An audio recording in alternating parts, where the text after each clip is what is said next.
A terceira leitura de Hayé Sará, e o servo pegou 10 camelos dos camelos do seu patrão, e ele foi com todas as coisas boas do seu patrão na sua mão, e ele levantou e foi para Aram Naharaim, para a cidade de Nahor, irmão de Abraham. É óbvio que o servo Eliezer vai pegar camelos do patrão, não vai roubar camelos. Por que fala dos camelos do seu patrão? Porque eles eram reconhecidos que eram de Abraão, porque eles saíam amordaçados para não roubar, para não comer o pasto de outros campos, de outras pessoas. E todo o bem do seu patrão na sua mão, como assim? Como ele vai poder levar tudo que o patrão dele tinha? Um documento de presente que Abraão escreveu para Yitzhak, ele estava entregando tudo que ele tinha para Yitzhak. Por que isso? Para que as pessoas vão pular em querer mandar a filha para casar com Yitzhak. Aram Naharaim, por que é chamado Aram Naharaim, Aram dos rios? Porque ficava entre dois rios. E ele fez os camelos deitarem fora da cidade, do lado do poço d'água, de tardezinha, na hora que saíam as mulheres que iam pegar água. Vai avrer, irbitzão, fez eles deitarem. A palavra brachá quer dizer emanar, puxar, no caso o camelo deitou para descansar. E ele fez uma reza curta, ele vai omar, ele disse: Hashem, o Deus do meu patrão Abraão, faça acontecer agora perante mim hoje, e faça bondade com meu patrão Abraão. Eis que eu estou parado aqui no olho d'água, e as filhas da cidade, as moças da cidade vão sair para bombear, para pegar água. E será a jovem que eu falar para ela: incline seu jarro para eu beber, ou seja, derrame um pouco de água para eu beber, e ela falar: beba, e também vou dar de beber para os seus camelos. Então essa você deixou claro para o teu servo Yitzhak, e com ela eu vou saber que você fez bondade com o meu patrão. O tal harta, ela é apropriada, já que ela é bondosa, então vale a pena ela entrar na casa de Abraham. A palavra o harta é de deixar claro, berarta, como a gente já viu também antes. O vai dar, isso é linguagem de pedido, faça eu saber, por favor, que é ela, que você fez uma bondade, ou seja, se for da família dele e digna para ele, com certeza vai ser uma bondade, né, se der certo esse sinal aqui. E foi quando ele estava antes, enquanto ele não acabou de falar, e eis que Rivká estava saindo, que ela tinha sido, nasceu para Betuel, filho de Milcá, esposa de Nahor, irmão de Abraão, com o seu jarro sobre o seu ombro.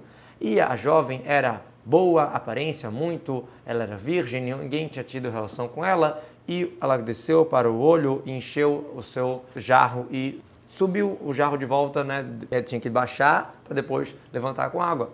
Betulá, ou seja, do local normal, do local de Betulim, e também ninguém teve relação com ela nem de outro local, porque tinha muitas filhas dos Goim que se cuidavam nos Betulim, mas liberavam de outro local, no caso ela era limpa totalmente. E o escravo correu ao encontro dela e ele disse: você pode me dar de beber agora um pouco de água do seu jarro? Correu ao encontro dela. Por que ele correu? Porque ele viu que quando ela estava passando, as águas subiram ao encontro dela. Isso ele já tinha visto acontecer com Abraham. Gmiá, a linguagem de engolir, romir, belaz. E ela disse: beba, meu senhor. E ela se apressou e ela baixou o jarro sobre a sua mão e deu para ele de beber, né? Baixou do seu ombro para dar para ele. E quando terminou de dar de beber para ele, ela falou: olha, eu vou pegar água também para os seus camelos, até eles acabarem de beber, o que é muita água.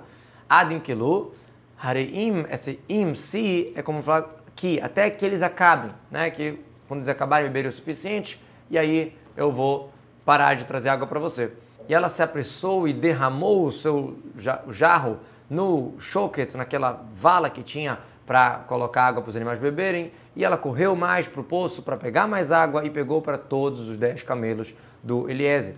Vatar, linguagem de nefitzá, linguagem de derramar, de espalhar. Muitas vezes a gente encontra na Mishnah, me'are, mikli, quem derrama de um clipe para o outro, ou altar nafshi, que a minha alma está derramada, jogada para morrer. Shoket é uma pedra oca que bebem lá os camelos, como se fosse uma valazinha feita própria para um bebedouro para os animais.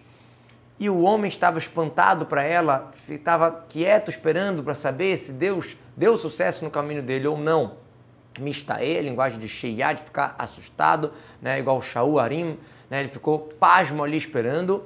Mistaê, Mistomem estava assustado que ele viu tão rápido acontecer e dar certo o que ele pediu, mas ele ainda não sabia se ela era da família de Abraão ou não.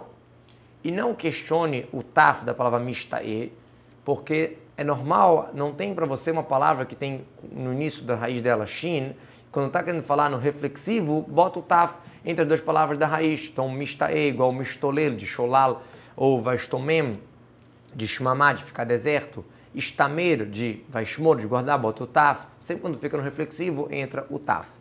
A mesma coisa que mistae, linguagem de tishae. E assim como você encontra a linguagem de meshomem, de pasmo no ser humano, né, que ele está ali mudo, com pensamento, não sabe o que falar, não sabe o que fazer, igual a Leomor, Nasham, Aharonim, Shomo Shamaim, os céus estão espontados, Estomem, que já várias expressões. A mesma coisa, você pode explicar a expressão Sheia, uma pessoa que ela está assustada com muitos pensamentos, né, a mesma ideia. Unclus traduziu linguagem de Shihya, de esperar, ele estava parado esperando para ver se deu certo ou não. Mas diz Urashi, não devemos traduzir Shati, de bebê, porque não combina a palavra bebê, não existe Aleph, né, mesmo que tira às vezes da raiz ou coloca na raiz, noferet, que é chamado, não existe o verbo beber com Aleph, mesmo que seja só em algumas conjugações. Mistae lá, ele estava pasmo, surpreso, não é para ela, e sim sobre ela, sobre a situação que estava acontecendo, que ele viu, né, que deu certo o sinal que ele fez, só faltava saber se era da família de Abraham ou não. Igual quando perguntaram para a esposa, quer dizer, sobre a esposa, como a gente já viu várias vezes.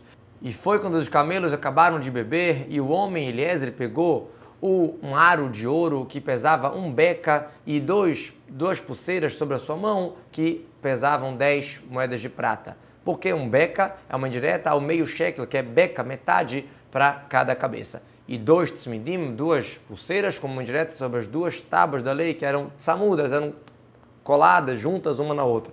10 moedas de ouro era o peso, uma indireta, 10 mandamentos. Ou seja, quando vai começar um casamento, aqui a gente tem uma indireta das mitzvot, da Torá, que é a maneira correta para começar um casamento. E ele disse, você é filha de quem? Me conta agora para mim, será que tem na casa do teu pai um local para a gente pernoitar? Você é filha de quem? Depois que ele deu o presente, ele perguntou, porque ele tinha certeza no mérito de Abraham que Deus deu sucesso no caminho dele, que já era pessoa digna, já era parente de Abraham. Perguntou só depois. Lalin, para pernoitar, 1 noite. Lin é o substantivo do pernoite. E ela respondeu lalun, para pernoitar, não para o pernoite, para esse pernoite, e sim para várias noites, pode ficar quantas noites precisar. E ela disse para ele, eu sou filha de Betuel, que é filho de Milcá, que deu à luz para Nahor, ou seja, Milcá, esposa de Nahor, deu à luz para Betuel, e Betuel teve uma filha chamada Rivká. Bat Betuel, ela respondeu pela primeira pergunta, e depois sobre a última, ou seja, como uma pessoa educada, primeiro perguntou de quem ela era, família, respondeu, e depois sobre a questão de se tinha local para pernoitar. E ela falou para ele, olha, também palha, também mispô, alimento para os camelos tem bastante para a gente, e também espaço para pernoitar, pode vir. Mispô, todo tipo de alimento dos camelos chamado de mispô, seja palha, seja cevada, então uma expressão generalizada. E o homem se curvou e se prostrou para Hashem, agradecendo pela facilidade de achar o Shidur para o filho do seu patrão, para Yitzhak.